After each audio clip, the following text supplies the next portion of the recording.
여러분 안녕하십니까? 성경 속에 있는 진리를 탐구해보는 기독교 강요 시간입니다. 여러분은 사람이 어떠한 과정을 통해서 구원을 얻는다고 생각하십니까? 하나님께서 우리에게 구원 혹은 믿음을 선물로 주셨습니다. 그러면 우리는 언제 어떻게 믿음을 받아들이고 하나님이라는 존재를, 예수 그리스도라는 존재를 우리에게 받아들이게 될까요? 사람은 사실 하나님을 받아들일 때 우리에게 일어나는 가장 큰 일은 절망입니다. 자기 자신에게 자기 자신에게 실망하고 자기에 대해서 더 이상 희망을 가질 수 없고 내 힘으로 어떻게 할 수 없는 그 절망을 맞닥뜨리게 되면은 그때 드디어 인간은 신적 존재, 하나님에 대해 눈을 뜨게 되는 겁니다. 그래서 이 신앙이라는 세계는 절망을 통해서 열리는 새로운 희망과 믿음의 세계다라고 할 수 있습니다. 저 자신을 봐도 내가 내 자신에 대해서 희망을 가질 때는 예수님을 믿고 교회를 다닐 생각을 아예 하지 않게 됩니다. 아무리 가난하고 아무리 가진 게 없고 뭐 정말 너무나도 초라한 인생을 살아감에도 불구하고 그 티끌만큼의 자기 자신에 대한 희망을 갖게 되니까 교회를 다니지 않게 됩니다. 참 인간이란 희한한 존재입니다. 근데 그 털끝만큼의 희망이 무너지는 순간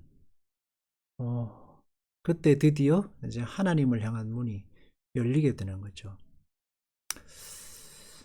그래서 우리가 하나님을 믿고 하나님의 자녀가 된다 할 때에 사실은 우리의 행위로 의롭다함을 받는다는 말 자체가 실상은 말이 안 되는 이야기라는 것을 우리 자신이 잘 알고 있습니다.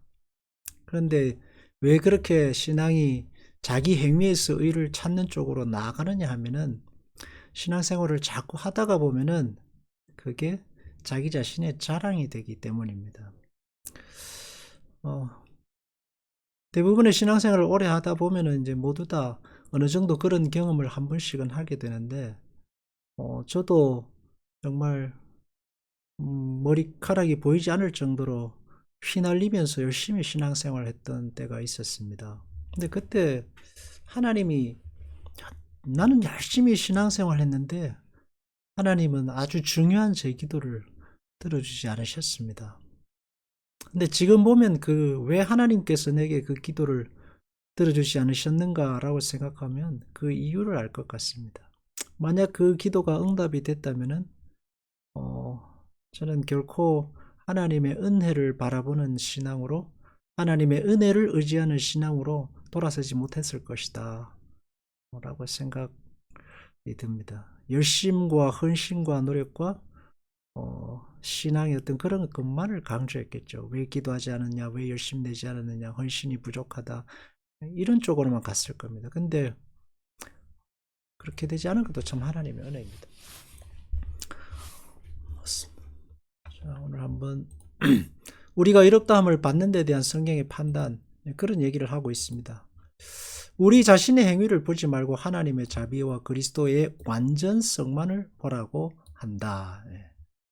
우리 자신의 행위를 보지 말고 왜 하나님의 예수 그리스도의 십자가의 자비와 그 완전성을 보라고 하느냐 하면은, 우리가 가지고 있는 이 믿음 혹은 이 의라는 것이 어디서부터 왔느냐 하는 것입니다. 나 자신을 바라보게 되면은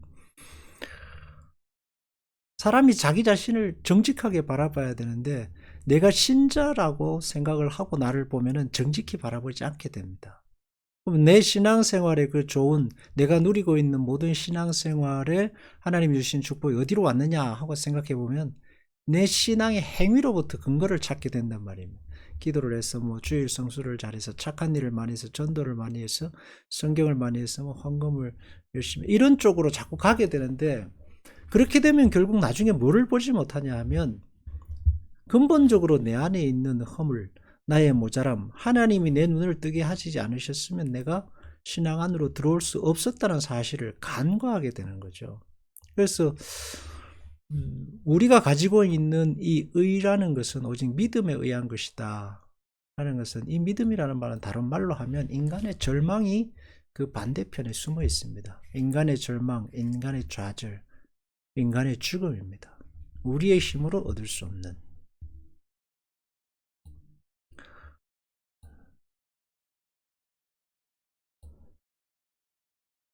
하나님께서는 그의 순결하고 값없이 베푸시는 인애하심으로써 죄인을 포용하신다. 예. 하나님께서는 순결하고 값없이 베푸시는 인애하심으로써 죄인을 포용하신다. 하나님이 우리를 구원하실 때 가장 먼저 하나님이 하시는 일은 뭐냐 하면은 값없이 베푸시는 인애하심입니다. 이거를 긍휼과 자비입니다. 우리를 테스트하거나 우리에게 어떤 시험을 주셔서 통과하게 하죠. 이게 아니고 그 이전에 값없이 베풀어 주시는 거예요. 그러니까 값없이 베푸신다는 말은 인간의 선행이 근거가 아니다라는 말입니다. 너 착한 일 많이 했으니까, 힘든 사람 도와줬으니까, 그리고 또 뭐 어떤 정의롭게 살았으니까가 근거가 아니라 오직 하나님이 우리에게 베푸시는 칭의, 구원의 근거는 하나님 안에, 하나님의 값없이 베푸시는 하나님 안에 있는 긍휼, 하나님 안에 있는 자비, 하나님 안에 있는 선택, 하나님 안에 있는 오직 하나님이 유일한 근거가 되신다 하는 말씀입니다. 그러니까 구원이라는 사랑의 불꽃을 밝히는 그 기름, 연료랄까요? 그냥 하나님의 자비와 하나님의 사랑이다라는 말입니다. 하나님이 구원이라는 큰 선물을 가지고 오셨습니다. 구원이라는 큰 선물을 가지고 오셨는데, 그 구원이라는 큰 선물 우리에게 주실 때, 자, 이거 구원이라는 선물인데 너 한번 이거 잘 사용해봐 라고 하시면서, 누가 여기 횃불에 불 좀 붙여봐라. 그러면 네가 앞으로 살아가는 삶의 그 횃불이 활활 타올라서 네 길을 밝게 보여줄 거고, 네가 하나님의 나라에 이르게 될 거야 라는 이야기가 아닙니다. 영화에도 보면은 담배만 가지고 다니다가 불 좀 빌립시다 그런 얘기가 아닙니다. 신데렐라의 구두처럼 이 구두가 맞는 사람만 찾는다, 그런 얘기가 아닙니다. 인간에게는 원래 구원이라는 영원한 불꽃을 밝힐 힘도 연료도 그 어떤 것도 없습니다.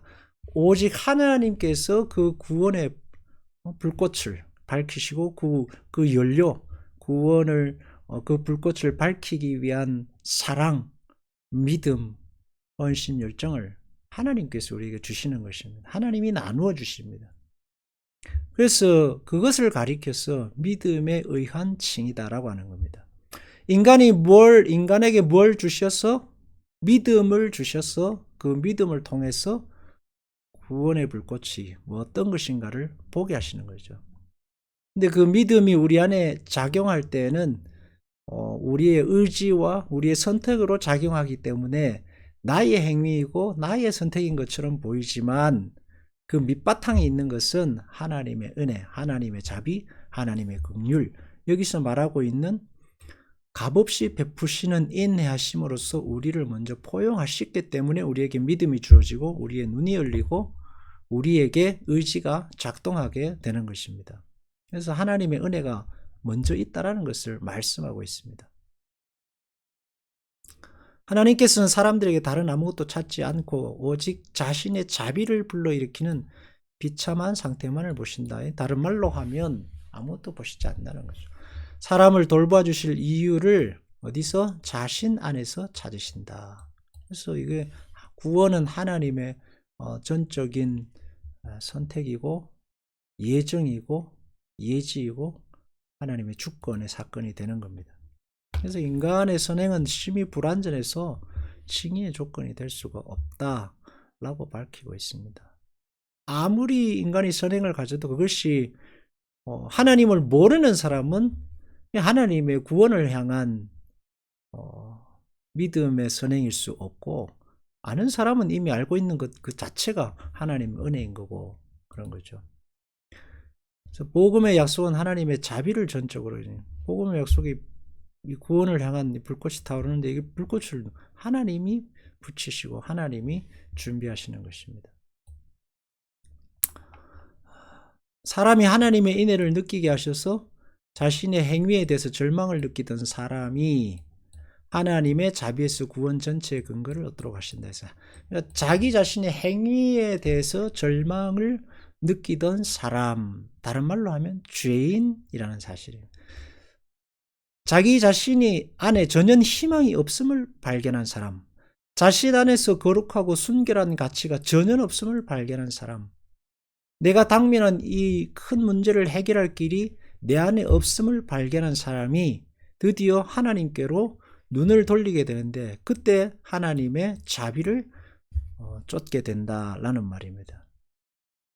그래서 거기를 통해서 체험이라는 단어를 쓰는데, 체험이라는 말보다는 받아들이게 된다라는 말이 맞을 겁니다. 받아들인다는 것은 하나님의 실체, 하나님의 본체를 체험하는 것이 아니죠. 우리가 구원을 얻는다, 구원을 경험한다고 하면 하나님의 본체, 하나님의 실체를 경험하는 것이 아니라 우리가 죄인됨을 고백하고 예수 그리스도의 구주되심을 받아들이게 되는 겁니다. 유일한 구원자로서, 주인으로서 인정한다는 뜻입니다. 이게 자기가 죄인됨을 인정한다는 말은 다른 말로 하면 자기의가 깨어진다는 뜻입니다. 유한한 존재라는 것을 알게 된다는 거고, 무엇이든지 열심히 하면, 정직히 살면, 노력하면, 잘 살면 이룰 수 있다는 그런 자기 존재에 대한 가능성, 자기 존재에 대한 희망, 자기 자신에 대한 자랑이 무너진다는 것을 의미합니다. 그러니까 칭의라는 선물 안에 어떤 과정이 있고 우리 안에 어떤 일이 일어나느냐 하면은 우리 자아의 깨어짐이 거기서 일어난다는 얘기입니다. 자아의 깨어짐이 일어나게 됩니다. 그 역사적으로 국민소득이 3만 불 넘어가면은 교회를 다니는 숫자가 줄어들게 됩니다. 왜냐하면은 우쭐하기 때문입니다. 3만 불이 되니까 먹고 살만하고, 뭐 하나님 안 믿어도 잘 살 수 있네, 이렇게 되니까 더 이상 하나님을 향한 눈이 열리지 않게 되는 거죠. 네, 자기 자랑에 푹 빠지게 되는 것입니다. 그래서 인간이 부하게 사는 것이 결코 축복이 될 수만은 없는 것이, 부하면 부할수록 영적인 눈이 닫히게 되는 경우가 상당히 많기 때문에, 우리가 궁핍하고 고난 중에 있을 때에 우리의 하나님을 향한 영적인 눈이 뜨여진 것에 대해서 늘 감사하고 살아야 할 필요가 있습니다.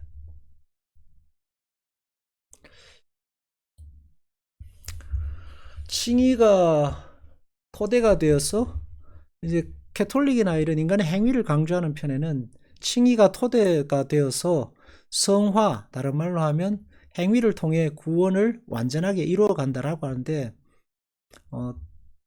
다른 말로 하면 칭의는 토대일 뿐이고 칭의는 반쪽짜리고 그걸 채우는 것이 행위다 라고 말합니다. 성화다라고 말합니다. 이게 캐톨릭과 행위를 강조하는 쪽에 있는 신앙입니다.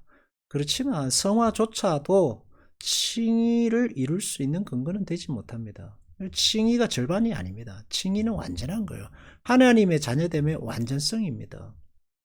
그래서 성화라는 건 뭐냐 하면, 불완전한 신앙을 완전하게 하기 위해서 성화를 이루어가라, 그런 의미가 아닙니다. 다른 말로 하면 너희에게 주어진 이 구원의 완전성이 얼마나 큰가를 알아가는 과정, 그게 성화입니다. 그래서 칭의에 비하면 성화라는 것도 그리 대단한 것은 아니다라는 것을 알 수 있습니다. 그렇지만 캐톨릭은 칭의보다 성화를 더 위에 뒀죠. 인간의 행위를 더 높은 곳에 두고 더 크게 보았습니다.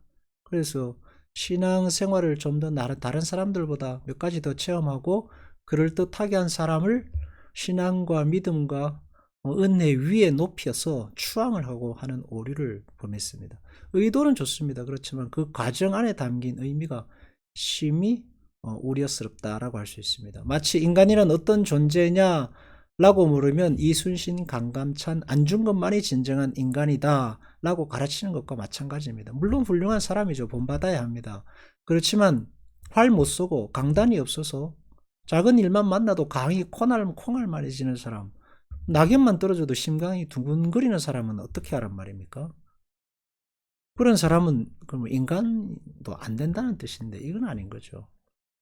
그래서 이 하나님께서 우리에게 구원의 완전함을 주실 때는 인간의 조건에 두시지 않고, 다른 말로 하면 칼 잘 쓰고 활 잘 쓰는 어떤 자질에 두지 않고 하나님의 자비와 긍휼에 두신다는 얘기. 그래서 눈이 없는 자도, 다리가 없는 자도, 글을 못 읽는 사람도, 아무것도 할 수 없는 평생을 누워있는 사람에게도 하나님께서 구원의 완전함을 선물로 허락해 주시는 것입니다. 구원받은 자가 살아가는 삶이라는 것은 이제 구원받았으니까 네가 나머지 구원을 이루라는 게 아니고, 구원받은 신앙이 얼마나 복된 것인가를 누리는 거죠. 누린다는 말이 그럼 좋은 것만 누리라는 것이 아니라, 그 누린다는 말 뜻 속에는 인간이 처해 있는 이 불완전함, 절망, 좌절도 동시에 경험하게 하는 것이고, 반대로 거기에 통해서 구원의 필요성도 알아가게 하는 것이고, 하나님의 은혜와 자비도 깨닫게 하는 것입니다. 그거는 불완전함을 채우는 게 아니라 완전한 구원이 왜 인간에 필요한가를 알게 되는 것입니다. 그는 비록 하나님의 영예에서 중생하였으나 그가 받은 영원한 의의 근거, 의는 그가 원하는 선행에 있는 것이 아니라 그리스도의 의 안에 장만되어 있다고 생각한다. 그래서 신앙생활을 이제 오래 하면은 구원이라는 것이 내가 이룬 것이 아니고 하나님의 선물이었구나 하는 것을 깨닫게 된다 하는 뜻입니다. 구원받을 만한 근거가 내 신앙의 행위에 있지 않고 하나님의 의와 사랑과 은혜 아래 있었다 하는 얘기입니다. 정반대죠. 성화는 뭐냐?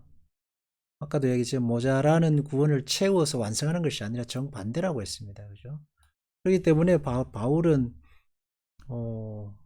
바울의 고백을 보면은 그 반대되는 이야기를 합니다. 죄인 중에 괴수다라고 말을 하고, 내가 그런 얘기를 하죠. 루터가 한 고백도 마찬가지입니다. 이 절망에서 누가 나를 건져내랴. 하나님의 믿음의 사람들에게 이런 것을 경험하게 하십니다.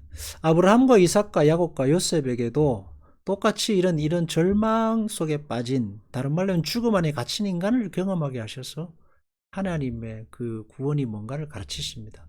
자식 없는 불임으로 도망 다닐 수밖에 없는 약함으로 노예와 감옥의 생활로 하나님이 가르치시는 거죠. 그래서 하나님의 은혜, 하나님의 자비, 하나님의 내어미시는 손길로만이 인생에게 희망이 있다는 것을 가르치십니다. 우리에게는 이것보다 더 감사하고 고마운 일은 없습니다. 테스트하지 않으시고 시험 보지 않으시고 아무 조건 없이 우리를 구원하셨으니까 이거보다 더 큰 은혜는 없는 거죠. 그리고 그 하나님이 우리에게 주신 칭의의 구원의 약속 안에는 내가 너를 떠나지 않으리라, 버리지 않으리라, 영원히 붙들리라는 약속이 담겨져 있습니다. 여기에 우리의 소망과 기대와 희망이 있다고 할 것입니다. 기도하겠습니다. 주님, 우리에게 영원한 희망과 소망과 기대가 있음을 오늘도 다시 깨닫게 됩니다. 그러므로 우리는 다시 이 절망의 자리에서 한 발자국 일어서 하나님을 바라보고 사랑과 믿음으로, 자비로, 또 따뜻함으로 가기로 결단해 봅니다. 주님, 하나님이 우리를 놓지 아니하시고 붙드시니 우리 또한 삶에 대한 마땅히 살아야 할 인간다움을 놓지 않고 굳건히 살게 하소서. 주님, 예수님 이름으로 기도합니다. 아멘.